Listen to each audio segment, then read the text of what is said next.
नमस्कार दर्शक बंधु छेली चाषी मानकर बहुत गुड़े समस्या अच्छी से समस्या मान मध्य गोटे प्रमुख समस्या हूँ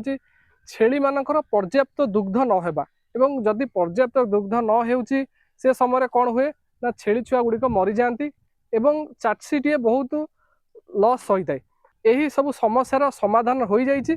एवं वर्तमान समय आपण मैंने देखिपे आम पाखे गोटे मिल्क रिप्लेसर अच्छी जोटा कि छेली छुआ मानी अनेक चाषी भाई मैंने कौन करती ना ब्लैक बेंगल छेली रखते दुईटी तीनोटी छुआ हो जाए से परिशेष में गाईर क्षीर आनी था गाई क्षीर देवा द्वारा अनेक समस्या उपजा जमी कुर्मी अधिक हो जाए और छेली छुआ गुड़िक दुर्बल हो जाती कुर्मी औषध देला पुनर्बार कुर्मी होता है गाई क्षीर सब सब जगह आभेलेबुल हो पार था जदि भी आभेलेबुल होता है से समय गाई क्षीर रेट टी अधिका थाए जमी बर्तमान समय जब आप देखिए 55-60 टका एमती रही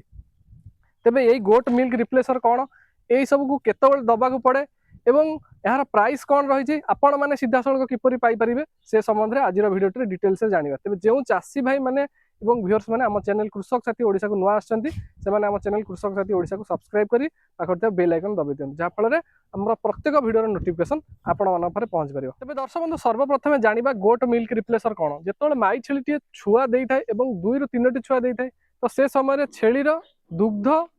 हो न था जदि भी दुग्ध होता है सी पर्याप्त हो न था तो जदि आम देखा ये हूँ सर्भाल कंपानी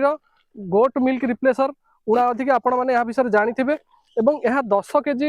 रे अच्छी पाउडर फॉर्म रे अच्छी जो चाषी भाई मान आवश्यकता पड़ो जितेबाला एथुरु पाउडर नहीं आपण मैंने गोलिकी उषुम नख उषुम पानी गोलिकी आपण दे पारे तेज या दबा द्वारा फायदा कौन हुए प्रथम तो छुआ को संपूर्ण पोषण मिले संपूर्ण पोषण मिलवा फल छुआर द्रुत वृद्धि पाए जो ओजनटा बहुत जल्दी ग्रोथ हुए एवं तृतीय रोग प्रतिरोधक शक्ति बढ़ी थाए जो पोषण सब माँ ठारू मिलवा कथा संपूर्ण पोषण माँ ठारू मिली थाए तेबे जो चाषी भाई मानकर यही गोल्ड मिल्क रिप्लेसर आवश्यकता रही से दि जाइए नंबर जोगाजोग कर ऑर्डर करें ऑर्डर कर जो विधि रही कौन ना आपण को जो बस कटक रु जो बस जाऊँगी आपण अंचल को आपण से कंडक्टर सहित कथा हे कंडक्टर सहित कथा केतबेले बस बाहर बस ना कौन ये सब जिनस जो दि जाइए नंबर जनइबे जनइला ये पैकेट आपण को आपण पाखे पहुंच सर्वनिम्न जो केजी रही 10 केजी ता उपर को रही आपणकर 25 केजी ता उपर जो रही 50 केजी तो जो मैंने कमर्शियल गोट फार्म कर जो ओडिशा सरकार द्वारा जो गोट फार्म गुड़िक हूँ 100+5 50+3 30+ आउ विभिन्न चाषी मैंने घरे बिना सब्सिडी रे बहुत गुड़े फार्म कर तो से गोटे गोटे थर गोटे गोटे ब्याज मिनिमम 20-30 टी छुआ होती चाषी भाई मैंने स्पेशली फील्ड में आम देखिलु चाषी भाई कौन कर गाई क्षीर किणिकी आणुछंती गाई क्षीर किणिकी आने द्वारा बहुत चाषी मैंने अधिक पैसा दौरान अधिक खर्चांत होती तेणुक गाई क्षीर भी सब मिल पार अनेक चाषी भाई मैंने कौन कर सका जो क्षीर आणिक आसुँच रखी दौरान गरम करके छुआ को पिया जहाँफल कौन हो छुआ मैंने झाड़ा होती पेटर कुर्मी बढ़ी जाबार लगी तेणुक गोट मिल्क रिप्लेसर गोटे एमती जिनस एक तो छुआ मानकर झाड़ा हेनी अति सहजरे छुआ मैंने या पी पारे और यार जो बटल गुड़िक सी आभेलेबुल हो जाए जार आवश्यक से जो प्लास्टिक बटल गोट छेली छुआ मान से भी आप किणिकी नहीं पारे छुआ मानू दे पारे तेबे या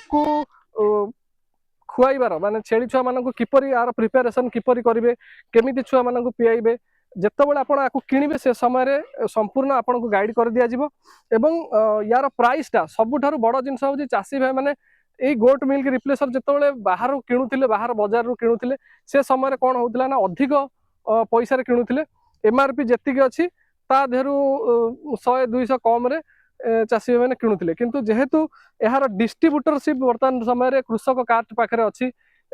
ऑल ओवर ओडिशा डिस्ट्रीब्यूटरशिप अच्छी तेणुक कृषक कार्ड तरफ चाषी भाई मान स्पेशल डिस्काउंट रे दिया जिवो जोटाक चाषी भाई पूर्व किणिले जी पैसा किणिले ताठारु बहुत मात्रा कम रे आपण माने पाइबे एवं संपूर्ण भाव कृषक कार्ड आपन को सहयोग करिवो किपरि देबे कौन करेंगे केमिति आपण पाखे पहुँचबो संपूर्ण सहयोग करेंगे तेज दर्शक बंधु जो चाषी भाई मानकर यही गोट मिल्क रिप्लेसर आवश्यकता रही जार 20-30 छुआ एककालीन बाहर माँ छेली क्षीर होनी ଏବଂ ଆପଣ ଗାଈ କ୍ଷୀର କିଣି କିଣି ଥକି ଗଲେଣି ଏବଂ ଛୁଆ ରୋଗାଗ୍ରସ୍ତ ହୋଇକି ମରି ଯାଉଛନ୍ତି। ନିଶ୍ଚିନ୍ତ ଭାବେ ଆପଣମାନେ ଯୋଗାଯୋଗ କରି ୟାକୁ ବୁକ୍ କରନ୍ତୁ ଏବଂ ଆପଣଙ୍କ ଘର ନିକଟରେ ବସ୍ ଜରିଆରେ ପାଇବେ। ତେବେ ଦର୍ଶକ ବନ୍ଧୁ ଆପଣମାନଙ୍କୁ ଆଉ ଗୋଟେ ଜିନିଷ କହିବା ପାଇଁ ଚାହିଁବି, ଆପଣମାନେ ଦେଖିପାରୁଥିବେ ଆମ ପଛପଟେ ଗୋଟିଏ ବୋୟର ଛେଳି ଫାର୍ମ ଅଛି। ଆମେ ଏଇ ଫାର୍ମକୁ ହୁଏତ ପଞ୍ଚମ ଥର ଭିଜିଟ୍ କରୁଛୁ ଏବଂ ଏଇ ଫାର୍ମର ଯେଉଁ ଚାଷୀ ଯିଏ ଅଛନ୍ତି ସେ ଆମ ପାଖରୁ ଏଇ ଦ୍ୱିତୀୟ ଥର ଏଇ ଗୋଟ୍ ମିଲ୍କ ରିପ୍ଲେସରଟି ଅର୍ଡର କରିଛନ୍ତି। ପ୍ରଥମ ଥର ନେଇଥିଲେ ଏବଂ ସକ୍ସେସ୍ ହେବା ପରେ ତାଙ୍କର ପୁଣି 10 ରୁ 15ଟି ଛୁଆ ହେଇଛି, ତ ସେ ପୁଣି ଆଉ ଥରେ ଅର୍ଡର କରିଥିଲେ। ତ ଆମର ଯିଏ ଡେଲିଭରି ବୟ ଥିଲେ ସେ ଆଣିକି ଏଠି ଚାଷୀ ଭାଇଙ୍କୁ ଦେଇଛନ୍ତି ଏବଂ ଆଜି ଗୋଟେ ସୁବର୍ଣ୍ଣ ସୁଯୋଗ ଥିଲା ଯାହାଫଳରେ ଆପଣମାନଙ୍କୁ ଆମେ ଏଇ ଜିନିଷ ବିଷୟରେ ଆମେ ଆପଣମାନଙ୍କୁ ଜଣାଇ ପାରିଲୁ, ଯାହାଫଳରେ ଆପଣମାନେ ମଧ୍ୟ ଉପକୃତ ହେଇପାରିବେ। ସ୍ପେଶାଲ ଭିଡ଼ିଓଟି ଆପଣଙ୍କୁ କିପରି ଲାଗିଲା ସେ ସମ୍ବନ୍ଧରେ ଆମକୁ କମେଣ୍ଟ ବକ୍ସରେ ନିଶ୍ଚୟ ଜଣାଇବେ। ତେବେ ପୁଣି ଦେଖା ହେବ ଆଉ ଗୋଟେ ସୁନ୍ଦର ଭିଡ଼ିଓରେ। ସେ ପର୍ଯ୍ୟନ୍ତ ଆମକୁ ବିଦାୟ ଦିଅନ୍ତୁ। ରହୁଛି, ନମସ୍କାର, ଜୟ ଜଗନ୍ନାଥ।